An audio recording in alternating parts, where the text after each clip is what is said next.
Hi friends, welcome to Sai Murugan channel. ఇవాళ మా ఇంటి టేస్టీ మినపప్పు చట్నీ ఎలా చేయాలో చూపిస్తాను రండి.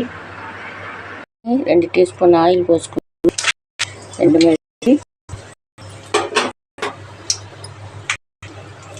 మినపప్పు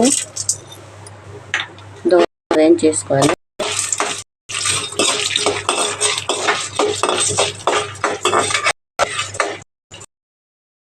ఇప్పుడు మనం కట్ చేసి పెట్టుకున్న 2 ఆనియన్ 2 టమాటాని వేయించుకుంటాం. మినపప్పు ఎండుమిరపకాయలు వేగినాయి, ఇది పక్కకు తీసుకుని 2 టమాటా 2 ఆనియన్ వేసి కొంచెం సాల్ట్ వేసి వేగనిపిస్తాం.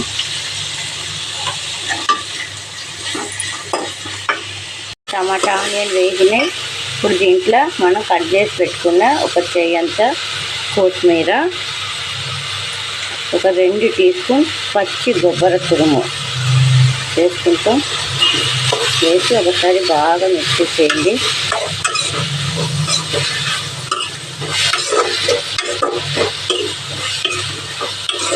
కొత్తిమీర వేసుకుంటే మినపప్పు చట్నీకి బాగుంటుంది.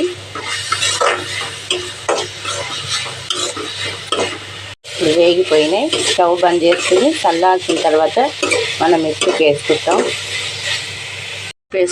కడాయి పాండి కొంచెం మినపప్పు,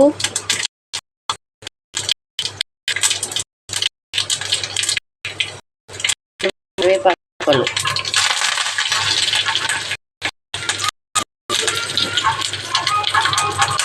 చట్నీ ఇప్పుడు చట్నీ వేసుకుంటాం. ఇప్పుడు మనకు టేస్టీ మినపప్పు చట్నీ రెడీ. చాలా బాగుంటుంది ఇడ్లీ దోశకు. ట్రై చేయండి. ఎలా వచ్చిందని కామెంట్ బాక్స్లో కామెంట్ ఇవ్వండి. Thanks for watching. నెక్స్ట్ ఒక వీడియోలో చూద్దాం. బాయ్.